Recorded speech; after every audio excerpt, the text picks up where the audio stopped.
आइए दोस्तों, मैं राजेश शर्मा एक्सीलेंट 2.0 कोचिंग संस्थान से मैं आपका हार्दिक स्वागत और अभिनंदन करता हूं। तो चलिए दोस्तों, मैं आपको आज इंग्लिश में वॉइस की चर्चा करूंगा। वॉइस होता क्या है, वॉइस कितने प्रकार का होता है और वॉइस को हम एक दूसरे में परिवर्तन कैसे करते हैं। तो देखिए मित्रों, वॉइस का शाब्दिक अर्थ होता है वाच्य। वॉइस का शाब्दिक अर्थ क्या होता है? वाच्य। और वाच्य जो होता है वो दो प्रकार का होता है। फर्स्ट होता है एक्टिव वॉइस, जिसको हम कर्तवाच्य कहते हैं, और सेकंड होता है पैसिव वॉइस। इसका मतलब होता है कर्मवाच्य। अब हम एक्टिव वॉइस किसे कहते हैं और पैसिव वॉइस किसे कहते हैं, इस पर हम चर्चा करेंगे। एक्टिव वॉइस कर्तवाच्य है क्या, ये देखेंगे आप।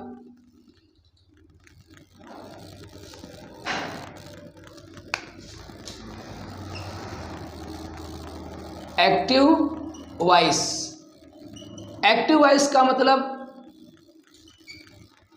जिस वाक्य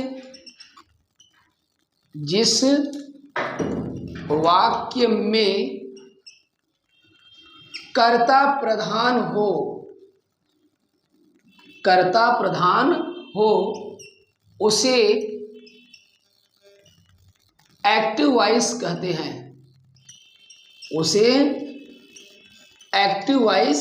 कहते हैं। और दूसरा है पैसिव वॉइस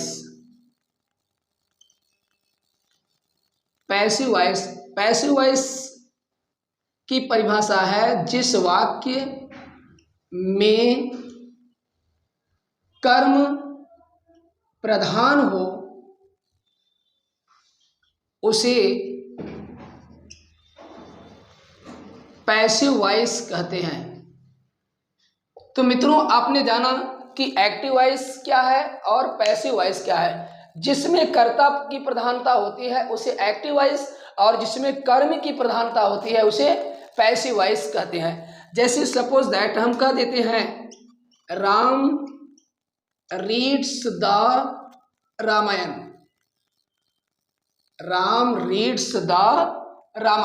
राम रामायण पढ़ता है। तो यहाँ पर देखिएगा, राम ये सब्जेक्ट के रूप में है और द रामायण ये जो है ऑब्जेक्ट के रूप में। मीन्स राम करता है और ये रामायण को पढ़ने का काम कर रहा है। तो यहाँ पर ये राम क्या हो गया? कर्ता हो गया, और यह कर्तवाच्य के रूप में है, इसलिए इसमें प्रधानता राम की है, अतः यह एक्टिव वॉइस। बट इसको जब हम कन्वर्ट करते हैं तो हो जाता है the Ramayana is read by Ram. The Ramayana is read by Ram. तो रामायण राम के द्वारा पढ़ा जाता है। यहाँ कह रहा है राम रामायण पढ़ता है, और यहाँ कह रहा है रामायण राम के द्वारा पढ़ा जाता है। मीन्स यहाँ पर कर्ता राम था और यहाँ ये कर्ता नगढ़ हो गया। यहाँ सकरी था, यहाँ नगढ़, यहाँ पर ये नगढ़ था और यहाँ पर सकरी हुआ। तो इसलिए इस तरह से ये वॉइस जो होते हैं दो प्रकार से आ गए, एक एक्टिव और एक पैसिव। अब हम आपको ले चलेंगे कि एक्टिव वॉइस से पैसिव वॉइस हम बनाएंगे कैसे, किस तरीके से हम एक्टिव से पैसिव को बनाते हैं, तो उसको हमें देखना है। अब आइए हम कन्वर्ट करते हैं। तो कन्वर्ट करने से पहले यहाँ कुछ विशेष नियम होता है, कुछ विशेष प्रकार के नियम होते हैं एक्टिव से पैसिव बनाने के लिए। तो जैसे हम कह सकते हैं कि एक्टिव से पैसिव बनाने के कुछ आवश्यक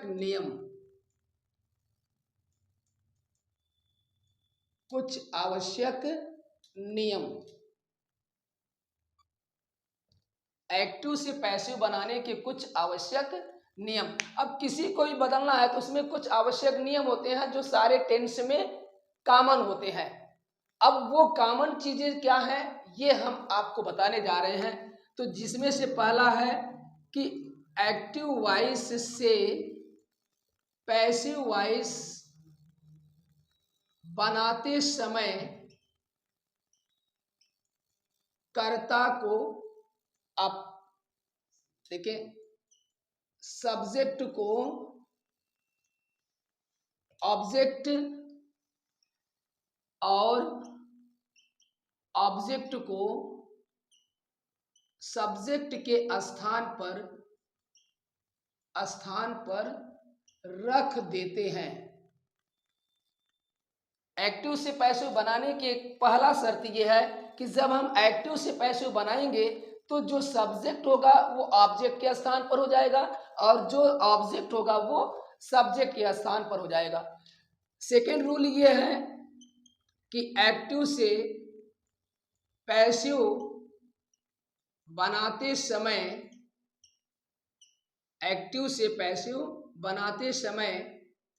सब्जेक्ट को ऑब्जेक्ट के स्थान पर रखने से पहले by to act in with का प्रयोग करते हैं।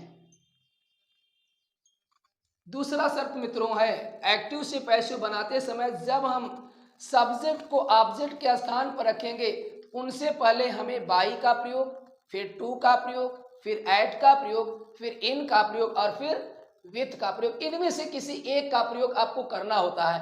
वैसे नॉर्मली तौर पर हर एक क्रियाओं के साथ बाई का प्रयोग होता है, बट कुछ क्रियाएं ऐसी होती हैं जिनके लिए हमें टू का प्रयोग करना होता है, कुछ क्रियाएं ऐसी होती हैं जिनके लिए एट, कुछ ऐसी क्रियाएं जिनके लिए इन और कुछ ऐसी क्रियाएं जिनके लिए विथ का प्रयोग किया जाता है। कुछ ऐसे भी क्रियाएं होती हैं जिनमें अदर प्रीपोजिशन का भी प्रयोग किया जाता है। तो मित्रों हमारे साथ आप बने रहेंगे तो हम आपको वो सारे के सारे वीडियो के माध्यम से हम आपसे चर्चा करेंगे कि वह कौन सी स्थिति होगी, कौन सी क्रिया होगी कि बाई के स्थान पर एड टू लग जाता है, वह कौन सी क्रिया ऐसी होगी जो बाई के स्थान पर एड का प्रयोग कर दिया जाता है, वह कौन सी क्रिया होती है जिनके लिए हम इन का प्रयोग, और वह कौन सी क्रिया होती है जिनके लिए विथ या अदर प्रीपोजिशन का प्रयोग किया जाता है। ये दूसरा शर्त हो गया। तीसरा शर्त है मित्रों एक्टिव से पैसिव बनाते समय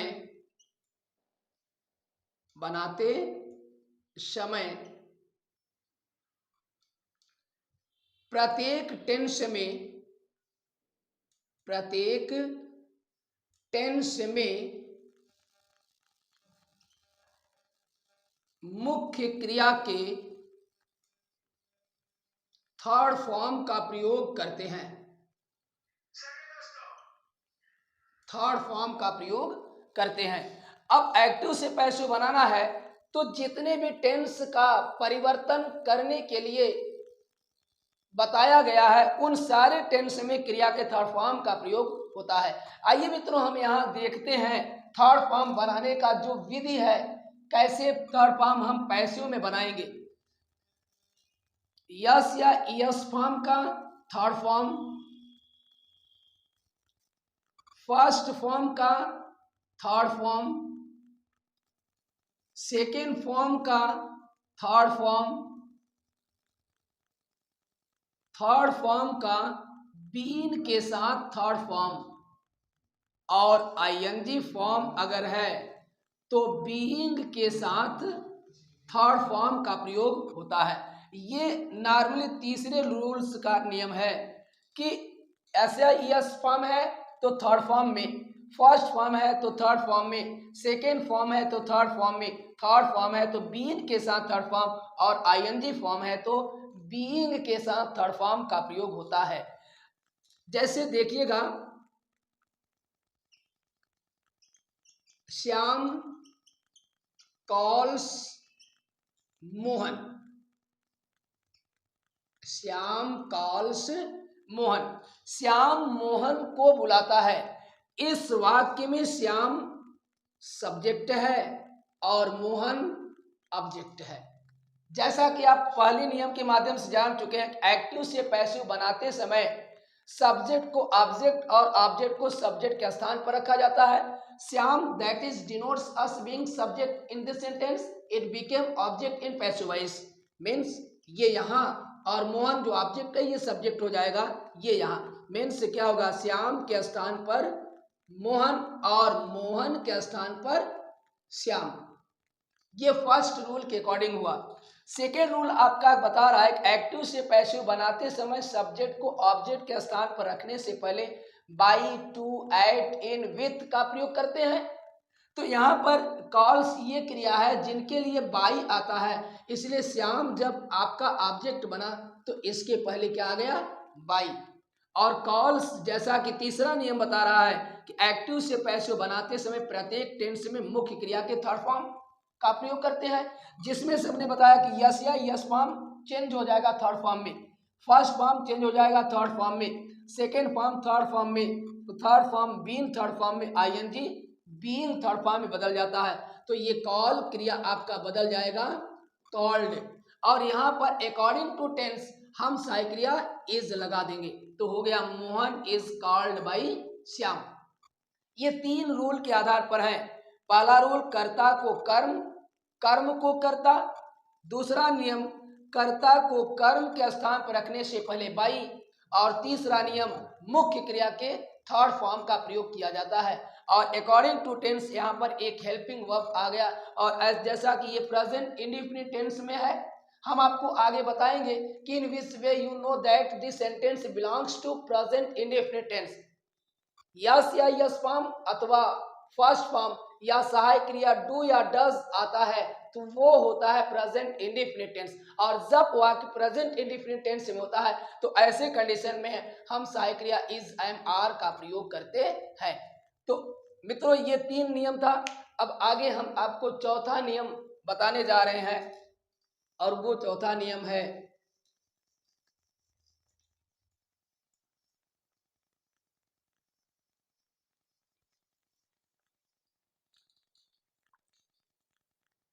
चौथा नियम।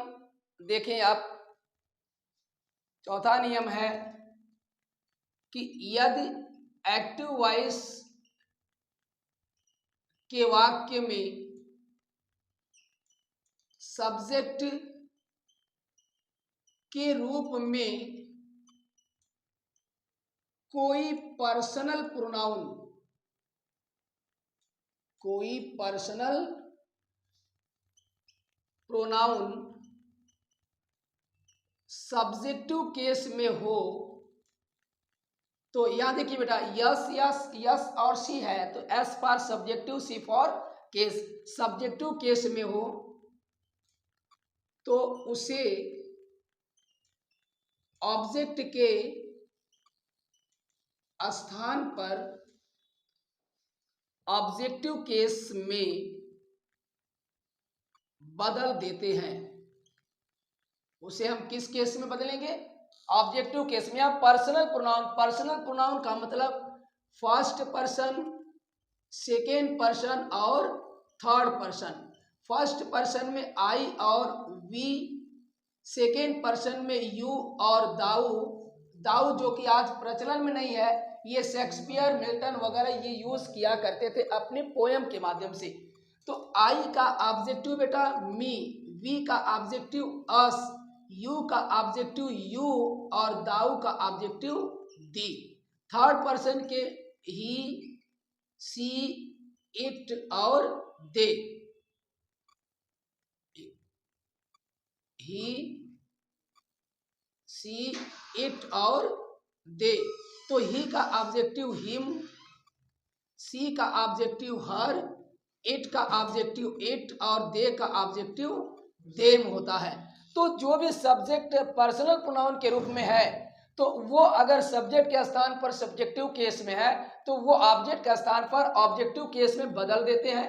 अब ऑब्जेक्टिव केस आपके यहाँ इस दिखाई दे रहा है ना कि आई का ऑब्जेक्टिव केस मी, वी का ऑब्जेक्टिव केस अस, यू का ऑब्जेक्टिव केस यू, दाऊ का ऑब्जेक्टिव केस दी, ही का ऑब्जेक्टिव केस हिम, सी का ऑब्जेक्टिव केस हर और इट का ऑब्जेक्टिव केस इट और दे का ऑब्जेक्टिव केस देम होता है। ये आपका चौथा रूल। पांचवा रूल ये है कि यदि एक्टिव वॉइस के वाक्य में ऑब्जेक्ट के स्थान पर कोई पर्सनल प्रोनाउन ऑब्जेक्टिव केस में हो तो उसे सब्जेक्ट के स्थान पर सब्जेक्टिव केस में बदल देते हैं। अब इसके अकॉर्डिंग अब आप जानते हैं तो मी अगर रहता है तो मी का आई सब्जेक्टिव केस, यहाँ पे आपका एक्टिव वॉइस से पैसिव वॉइस, और यहाँ पर फिर एक्टिव से पैसिव को देख लें। मी का आई, वी का अस का वी, यू का यू, दी का दाऊ, हिम का ही, हर का सी, इट का इट और देम का दे। ठीक उसका अपोजिट। आइए हम वाक्य देखते हैं। जैसे कह दिया जाए he has punished them, he has punished them, वह उन्हें दंडित किया है। अब यहां देखिएगा बेटा, ही आपका सब्जेक्ट के स्थान पर है तो सब्जेक्टिव केस, ये पर्सनल प्रोनाउन है, और देम भी आपका पर्सनल प्रोनाउन, लेकिन ये किस केस में है? ऑब्जेक्टिव केस में है। देम को जब हम सब्जेक्ट बना देंगे तो देम का सब्जेक्टिव केस क्या हो जाता है? दे। वाक्य आपका प्रेजेंट के परफेक्ट टेंस से डिनोट्स कर रहा है, तो यहाँ पर आप हैज या ही एक वचन था हैज लगा, बट जैसे ही पैसिव हमने बना देम को दे बनाए, ये बहुवचन में हुआ तो हम सहायक क्रिया के रूप में है। और हमने पहले आपको बता दिया कि थर्ड फॉर्म अगर एक्टिव वॉइस के वाक्य में है तो उसका पैसिव का जो थर्ड फॉर्म बनता है बीन के साथ थर्ड फॉर्म बनता है, ऑलरेडी हमने आपको बता दिया है। तो they have been punished by use करेंगे, और ही आपका सब्जेक्ट का स्थान सब्जेक्टिव केस है तो ये ऑब्जेक्ट का स्थान पर ऑब्जेक्टिव केस में हो जाएगा। यहाँ हमने बताया है कि ही का ऑब्जेक्टिव केस हिम, तो यहाँ रखेंगे आप हिम। इस तरीके से मित्रों ये 5 नियम आपके कंप्लीट हुए। आगे हम फिर अगले वीडियो में आपको 6वें 7वें 8वें 9वें 10वें ऐसे करके रूल्स आपको, आवश्यक रूल्स आपको देंगे। उसके बाद हम टेंस वाइज आपके सामने वॉइस बदलने का तरीका बताएंगे।